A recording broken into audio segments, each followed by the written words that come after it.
আজকে আমরা দুটো ইস্যু নিয়ে এখানে এসেছি যেগুলো আসলে আমাদের পুরনো দাবি। আমরা আগে থেকে আপনারা জানেন যে জাতীয় নাগরিক পার্টি হওয়ার আগে যখন আমরা জাতীয় নাগরিক কমিটি ছিলাম তখন থেকে আমরা বলেছি যে এই পুরনো আইনে 2022 সালের যে আইন, যেটাকে প্রত্যেকটা রাজনৈতিক দল তখন বলেছে এটা একটা বাকশালী আইন, সেই আইনেই কিন্তু ইসি গঠিত হয়েছিল সংস্কার প্রস্তাবকে আমলে না নিয়ে। তখন থেকে আমাদের একটা দাবি ছিল যে ইসি পুনর্গঠন করতে হবে, পাশাপাশি স্থানীয় সরকার নির্বাচন দিতে হবে। কারণ স্থানীয় সরকার নির্বাচন না দেওয়ার কারণে সারা দেশে নাগরিক সেবা যেভাবে মারাত্মকভাবে ব্যাহত হচ্ছে এবং সরকারি কার্যালয়গুলো, প্রশাসনিক কার্যালয়গুলো আসলে একটা দলের দখলে চলে যাচ্ছে। এবং আপনারা দেখতে পাচ্ছেন যে ঢাকা দক্ষিণের এখন যে পরিস্থিতি তৈরি হয়েছে এটার জন্য সম্পূর্ণ দায় নির্বাচন কমিশনের। কারণ তাদের আসলে এই রায়ের বিরুদ্ধে আপিল করার কথা ছিল, কিন্তু তারা খুবই রহস্যজনক কারণে আপিল না করে, তারা এই মামলার বিবাদী হওয়ার পরেও আপিল না করে আসলে তড়িঘড়ি করে গ্যাজেট দিয়েছে। ফলে আমাদের এই নির্বাচন কমিশনকে আর সাংবিধানিক প্রতিষ্ঠান বলা যাচ্ছে না, এটা একটা রাজনৈতিক প্রতিষ্ঠানে পরিণত হয়েছে। এখানে আমাদের যে পুরনো দাবি ছিল যে নির্বাচন কমিশন পুনর্গঠন করতে হবে, এবং সেই দাবির সাথে আমাদের আরো একটা পুরনো দাবি স্থানীয় সরকার নির্বাচন, এই দুটোকে একসাথে করে আমরা বলছি যে নির্বাচন কমিশন অবিলম্বে যে সকল সংস্কার প্রস্তাব আছে, নির্বাচন ব্যবস্থা সংস্কার কমিশন অনেকগুলো সংস্কার প্রস্তাব দিয়েছে, সেই সংস্কার প্রস্তাবগুলো আমলে নিয়ে নির্বাচন কমিশনকে পুনর্গঠন করতে হবে এবং পুনর্গঠন করে দ্রুততম সময়ের মধ্যে স্থানীয় সরকার নির্বাচন দিতে হবে। এবং সেটা জাতীয় নির্বাচন যখন দেওয়ার কথা সরকারের পক্ষ থেকে বলা হয়েছে সেটাকে বহাল রেখে। যমুনা স্মার্ট রেফ্রিজারেটর, স্মার্ট লাইফে স্মার্ট রেফ্রিজারেটর। আমরা তো এটা বারবার, আমরা যখন জাতীয় ঐক্যমত্য কমিশনে গেছি আপনারা জানেন সেখানেও আমরা বলেছি যে ইসি পুনর্গঠন করা দরকার। আমরা সরকারকেও বারবার বলেছি যে ইসি পুনর্গঠন করা দরকার, এটা যার এখতিয়ারেই থাকুক।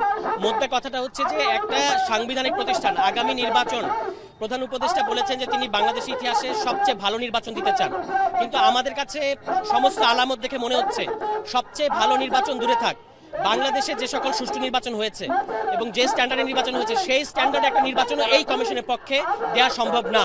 ফলে আমরা, কারণ এটা পুরনো আইনে এবং ইতিমধ্যেই নির্বাচন কমিশন যতগুলো সংস্কার প্রস্তাবের বিরোধিতা করেছে এগুলো নজিরবিহীন।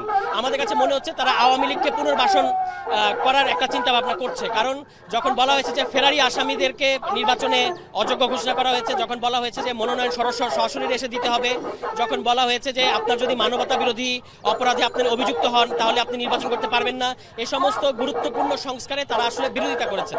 এই কারণে আমাদের কাছে মনে হচ্ছে তারা আসলে তাদের নিরপেক্ষতা হারিয়েছেন এবং তাদের এই মুহূর্তে পদক্ষেপগুলো খুবই প্রশ্নবিদ্ধ। এই কারণে তাদের পক্ষে সুষ্ঠু নির্বাচন দেওয়া সম্ভব হবে না। এই কারণে আমরা বলছি যে এটা পুনর্গঠন করতে হবে। আমরা দেখেছি যে এই স্থানীয় সরকার নির্বাচন কখন হবে এটা আসলে সরকারের ব্যাপার, বিশেষত স্থানীয় সরকার মন্ত্রণালয়ের ব্যাপার। কিন্তু এই নির্বাচন কমিশন আগ বাড়িয়ে বিভিন্ন সময় বলেছেন যে এখন স্থানীয় সরকার নির্বাচনের সময় না, এখন স্থানীয় সরকার নির্বাচনের শর্ত নাই, এখন স্থানীয় সরকার নির্বাচন করা সম্ভব না। এই ধরনের রাজনৈতিক বক্তব্য যেটা তাদের এখতিয়ার বহির্ভূত, এই ধরনের বক্তব্য আমরা তাদেরকে দিতে দেখেছি। ফলে যেটা আমি একটু আগে বললাম যে তাদের মোটিভ আমাদের কাছে সন্দেহজনক মনে হচ্ছে এবং তারা আসলে একটা বিশেষ রাজনৈতিক দলের সাথে নিজেদের অবস্থানকে একেবারে গুলিয়ে ফেলেছেন। এই কারণে আমরা বলেছি যে নির্বাচন, স্থানীয় সরকার নির্বাচন, এই দাবিটা তো আমাদের স্থানীয় সরকারের কাছে। তো তারা যখন আগ বাড়িয়ে বলেন যে এখন স্থানীয় সরকার নির্বাচন দেওয়া সম্ভব হবে না এবং এটা 2-3 বছরের ব্যাপার, তখন আসলে বোঝা যায় যে তারা আসলে সুষ্ঠু নির্বাচন করতে চান না। তারা চান যে কোনো উপায়ে একটা নির্বাচন করে একটা কোনো বিশেষ রাজনৈতিক দলের হাতে ক্ষমতা হস্তান্তর করতে। এইটার আমরা বিরোধিতা করে আসছি। দুটো ইস্যু এখন দাঁড়িয়ে গেছে, একটা হচ্ছে নির্বাচন কমিশন পুনর্গঠন এবং আরেকটা হচ্ছে স্থানীয় সরকার নির্বাচন।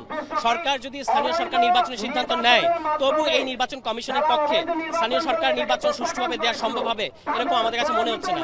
ফলে স্থানীয় সরকার নির্বাচনের আগে ইসি পুনর্গঠন করা উচিত। পক্ষপাতদুষ্ট পুরনো ফ্যাসিবাদী আইন এবং তাদের রাজনৈতিক অবস্থান, তারা পারেন নাই এবং নির্বাচন এরকম একটা জটিল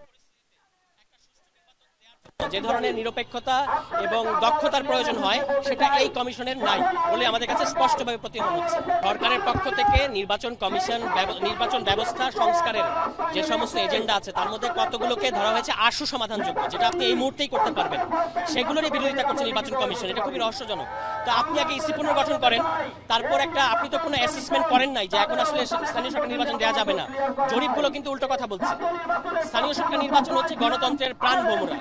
আপনি নির্বাচন চান কিন্তু স্থানীয় সরকার নির্বাচন চান না, এটা তো হতে পারে না। ফলে আমাদের কাছে মনে হচ্ছে যে যারা জাতীয় সরকার নির্বাচনকে আগে আনতে যাচ্ছে তাদের কাছে গণতন্ত্র ইস্যু না, তাদের কাছে হচ্ছে তাদের ক্ষমতা যাওয়াটা মূল ইস্যু। কিন্তু স্থানীয় সরকার নির্বাচনটা দিলে আপনি স্থানীয় পর্যায়ে যে গণতান্ত্রিক পরিবেশটা এই মুহূর্তে বিরাজ করবে, এটাকে তারা বিরোধিতা করছে। আপনি একটা জিনিস খেয়াল করে দেখেন, এনসিপির এখনো কোথাও কোনো কমিটি নাই। এমন না যে স্থানীয় সরকার নির্বাচন হলে এনসিপি জিতবে। যারা বড় রাজনৈতিক দল আছে যাদের এক সপ্তাহের মধ্যে নির্বাচন দিলে কম্পিট করার এবং জিতে আসার সম্ভাবনা আছে, তারাই কিন্তু সুবিধা পাবে। কিন্তু যেহেতু তাদের দলের মধ্যে লুটপাট চাঁদাবাজিতে ভরে গেছে, যেহেতু এখন স্থানীয় সরকার নির্বাচন দিলে তাদের অন্তর্কন্দলটা প্রকাশ্য হবে, এবং যেহেতু কোথাও কোথাও তাদের আসলে হেরে যাওয়ার সম্ভাবনা আছে, এই কারণে তারা জাতীয় সরকার নির্বাচন আগে স্থানীয় সরকার নির্বাচনটা বিরোধিতা করছে। তারাই কিন্তু আওয়ামী লীগ আমলে বারবার বলেছেন যে স্থানীয় সরকার নির্বাচন হতে হবে নির্দলীয় সরকারের অধীনে। তাহলে আপনি এখন করছেন না কেন?